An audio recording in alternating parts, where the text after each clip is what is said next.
উপস্থিত শ্রদ্ধেয় শিক্ষকবৃন্দ এবং আমার প্রিয় সহপাঠী বন্ধুরা, আসসালামু আলাইকুম। আজকের এই দিনটি আমাদের জন্য আনন্দের, আবার একই সঙ্গে অত্যন্ত আবেগেরও।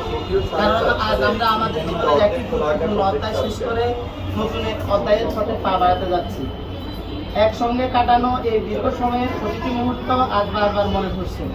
ক্লাসরুমে একসঙ্গে বসা, পড়াশোনা নিয়ে আলোচনা, পরীক্ষার আগের দুশ্চিন্তা, একসঙ্গে হাসি ঠাট্টা, কখনো অভিমান, কখনো মতের অমিল, সব কিছু মিলে আমাদের এই পথ চলা। হয়তো তখন বুঝিনি, কিন্তু আজ মনে হচ্ছে এই ছোট ছোট মুহূর্তগুলোই ছিল আমাদের জীবনের সবচেয়ে সুন্দর স্মৃতি। প্রিয় সহপাঠীরা, আমরা শুধু একই শ্রেণীর শিক্ষার্থী ছিলাম না, আমরা ছিলাম একে অপরের সুখ দুঃখের সঙ্গী। কেউ হয়তো পড়াশোনায় সাহায্য করছে, কেউ কঠিন সময়ে পাশে দাঁড়িয়েছে, কেউ হাসিয়েছে, আবার কেউ নীরবে সাহস জুগিয়েছে।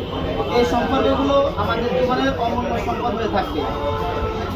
আজ থেকে হয়তো আমরা সবাই ভিন্ন ভিন্ন পথে এগিয়ে যাব, কেউ উচ্চশিক্ষার জন্য, কেউ কর্মজীবনে, কেউ বা জীবনের অন্য কোনো গন্তব্যে। আমাদের দেখা হবে কম, একসঙ্গে বসা হবে না, প্রতিদিনের সেই পরিচিত মুখগুলো হয়তো দূরে সরে যাবে। কিন্তু আমি বিশ্বাস করি সত্যিকারের বন্ধুত্ব কখনো দূরত্বে হারিয়ে যায় না। আজকের এই বিদায় আসলে শেষ নয়, এটি আমাদের নতুন যাত্রার শুরু। আমাদের প্রত্যেকের স্বপ্ন আলাদা হতে পারে, পথ আলাদা হতে পারে, কিন্তু আমাদের স্মৃতিগুলো একই থাকবে। জীবনের ব্যস্ততায় যদি কখনো একে অপরকে ভুলে যায়, অন্তত আমাদের এই সুন্দর দিনগুলো মনে রাখবো। প্রিয় বন্ধুরা, আমাদের মধ্যে কারো কথার আচরণে বা কোনো ভুলে যদি কেউ কষ্ট পেয়ে থাকেন, তাহলে আজকের এই দিনে সবাইকে আন্তরিকভাবে ক্ষমা করে দেওয়ার জন্য অনুরোধ করছি। আমিও যদি কখনো কোনো কথা বা আচরণে কাউকে কষ্ট দিয়ে থাকি, তাহলে আমাকে ক্ষমা করবেন।